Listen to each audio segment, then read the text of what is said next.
UP में operation clean लगातार जारी है। चित्रकूट में चोरी की घटना को अंजाम देने जा रहे बदमाशों के साथ पुलिस की मुठभेड़ हो गई।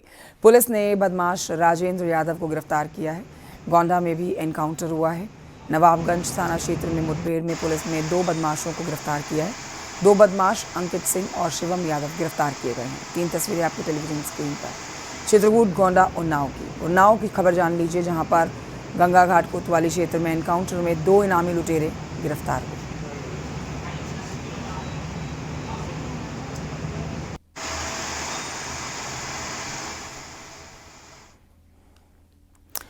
उधर प्रयागराज की यमुना नगर जोन में चेन स्नैचर के साथ में पुलिस की मुठभेड़ हो गई और नैनी थाना और एसओजी की टीम ने 2 बदमाशों को धर दबोचा।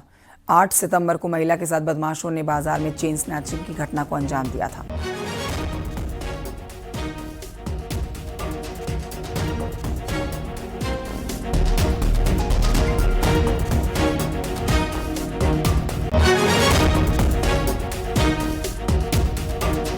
आज दिनांक 13/9/2025 को प्रातः 2:30 बजे प्रभारी निरीक्षक नैनी तथा एसओजी यमुना नगर संयुक्त रूप से फूल मंडी के पास चेकिंग कर रहे थे। उसी समय पुराने यमुना ब्रिज से मोटरसाइकिल से 2 संदिग्ध व्यक्ति आते हुए दिखे, जिनको रोकने का प्रयास किया गया तो पुलिस बल पर फायर करते हुए नए यमुना ब्रिज की तरफ भागने लगे। इनको पुलिस बल द्वारा घेरा गया तो पुलिस बल पर पुनः फायर किया, जिसमें पुलिस वाला आत्म सुरक्षार्थ फायर किया गया, जिसमें एक व्यक्ति के बाएं पैर में गोली लगी।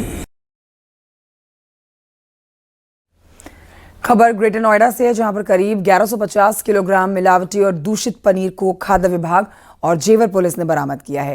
ये नकली पनीर दिल्ली एनसीआर में सप्लाई करने की तैयारी थी और खाद्य विभाग ने जांच के लिए पनीर का नमूना ले लिया है। बाकी बचे पनीर को मौके पर ही बुलडोजर के जरिए नष्ट किया गया।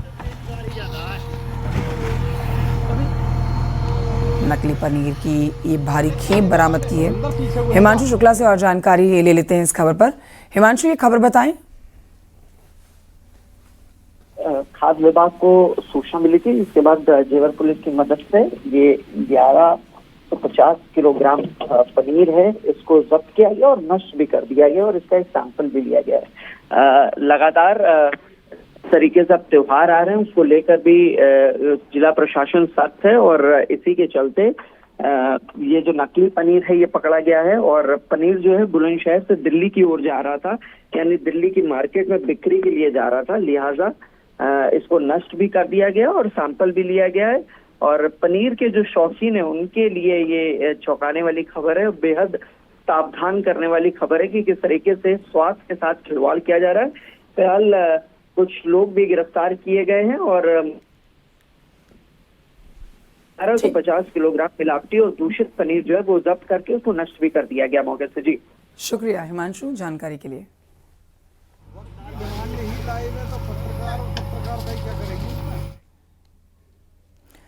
उधर बरेली में बॉलीवुड एक्ट्रेस दिशा पाटनी के घर पर फायरिंग हुई है। बाइक से आए 2 बदमाशों ने दिशा पाटनी के घर पर फायरिंग की है, तोड़फोड़ की है। फायरिंग के वक्त घर में दिशा की बहन खुशबू पाटनी मौजूद थी। पिता रिटायर्ड डीएसपी जगदीश पाटनी मौजूद थे। मां पद्मा पाटनी मौजूद थी। गोली चलने की आवाज सुनकर सभी लोग सहम गए, जिसके बाद परिवार की तरफ से तुरंत पुलिस को सूचना दी गई है और पुलिस को घर के बाहर से ही खाली कारतूस बरामद कर लिए गए हैं। पुलिस की तरफ से ये भी जानकारी मिल रही है। फायरिंग की जिम्मेदारी गैंगस्टर रोहित गोदारा और गोल्डी बरार की तरफ से ली गई है। एसएसपी बरेली ने बताया है कि मामले की जांच की जा रही है, क्राइम ब्रांच को सौंपी जाएगी जांच। आसपास के सीसीटीवी फुटेज भी खंगाले जा रहे हैं। तो प्रेमानंद महाराज के ऊपर आपत्तिजनक टिप्पणी करने के बाद देखिए गुस्साए इन गैंगस्टर्स ने दिशा पाटनी के घर के ऊपर फायरिंग की है। सोशल मीडिया के माध्यम से जिम्मेदारी ली है गोली बरार गैंग ने इस हमले की। क्या राउंड गोली चली है? परिवार की सुरक्षा व्यवस्था सुनिश्चित करने के लिए पर्याप्त आर्म्ड पुलिस बल की तैनाती की गई है। एसपी सिटी व एसपी क्राइम के पर्यवेक्षण में 5 टीमों को तैयार किया गया है, जो घटना के अनावरण एवं अभियुक्तों की गिरफ्तारी सुनिश्चित करेंगी। जो भी घटना में शामिल हैं उनके विरुद्ध कठोरतम कार्रवाई पुलिस के द्वारा की जाएगी। मेरे द्वारा परिवार से मुलाकात कर उनकी सुरक्षा व्यवस्था के संबंध में उनको आश्वस्त किया गया है। जो 5 टीमें हैं इनको लगातार डिप्लॉय करते हुए हम लोग ये सुनिश्चित करेंगे कि जो भी घटना में शामिल है और इसके पीछे जो भी मोटिव है वो क्लियर हो और घटना में जो भी शामिल लोग हैं उनके विरुद्ध कठोरतम कार्रवाई सुनिश्चित की जाए। उधर आगरा से खबर, जहां पर कार में भीषण आग लग गई और देखते देखते आग पूरी तरह से जलकर खाक हो गई और कुछ ही मिनटों में कार खाक जो हुई है, देख सकते हैं आप उसकी तस्वीरें। इस घटना के बाद अफरा तफरी मच गई। आसपास के लोगों ने तुरंत फायर ब्रिगेड की टीम और पुलिस को इस बात की जानकारी दी। मौके पर फायर ब्रिगेड की टीम और पुलिस के अधिकारी पहुंचे, आग पर काबू पाया गया। लगभग आधे घंटे तक सड़क पर जाम की स्थिति रही।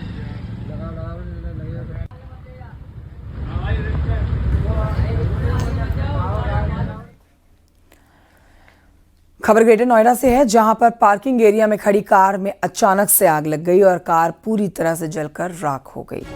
आग लगने का कारण फिलहाल स्पष्ट नहीं है, लेकिन आप तस्वीरें देखिए कि पार्किंग एरिया में खड़ी गाड़ी में अचानक से आग लगी है।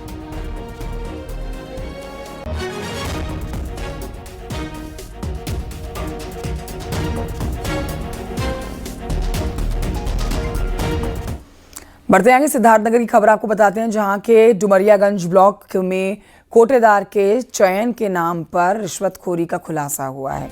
इस मामले पर संज्ञान लेते हुए जिलाधिकारी ने खंड विकास अधिकारी के क्लर्क नरेंद्र कुमार को सस्पेंड कर दिया है। रिश्वत मांगने के मामले में ये एक्शन लिया गया है। वायरल वीडियो में खंड विकास अधिकारी के क्लर्क को 10,000 रुपए की रिश्वत मांगते हुए साफ सुना जा सकता है। मेरे गांव में करीब 1 साल से कोटा रिक्त है, जिसका चयन नहीं हुआ है। मेरे गांव का राशन जो है दूसरे गांव में बंटता है, गांव के लोग परेशान रहते हैं। तो मेरे गांव में जो है कोटे को लेकर के खुली बैठक हुई, जिसमें मेरी पत्नी जो है नेहा को कोटेदार चुना गया था। उसकी फाइल कंप्लीट होकर के वीडियो साहब के कार्यालय में आई थी। जब मैं उस सिलसिले में इनसे मिलने आया पहली बार में, तभी इन्होंने कहा कि पैसा लगेगा और देना है। तो मैंने जो है अपने साथियों के साथ आया और इनसे फिर दोबारा बात करने के लिए कि कितना देना है, किसको देना है। तो इन्होंने कहा कि 10,000 रुपये वीडियो साहब को देना है और मुझको जो है 2,000 दे दीजिएगा और फाइल जो हो जाएगी पूरी गारंटी के साथ और कोई दिक्कत नहीं है। कानपुर में वक्फ की जमीन कब्जाने के मामले में अखिलेश दुबे का सहयोगी इंस्पेक्टर गिरफ्तार हुआ है। शहर के पौष इलाके में अखिलेश दुबे ने फर्जी ढंग से जमीन की पावर ऑफ अटॉर्नी पर कब्जा कर लिया था और करोड़ों की जमीन पर कब्जा कर लिया था। इस मामले में सभाजीत मिश्रा पर भी मुकदमा दर्ज हुआ है। इसके बाद उसे निलंबित कर दिया गया है। पूछताछ के लिए सभाजीत को बुलाया गया, जिसके बाद उससे गिरफ्तार कर लिया गया।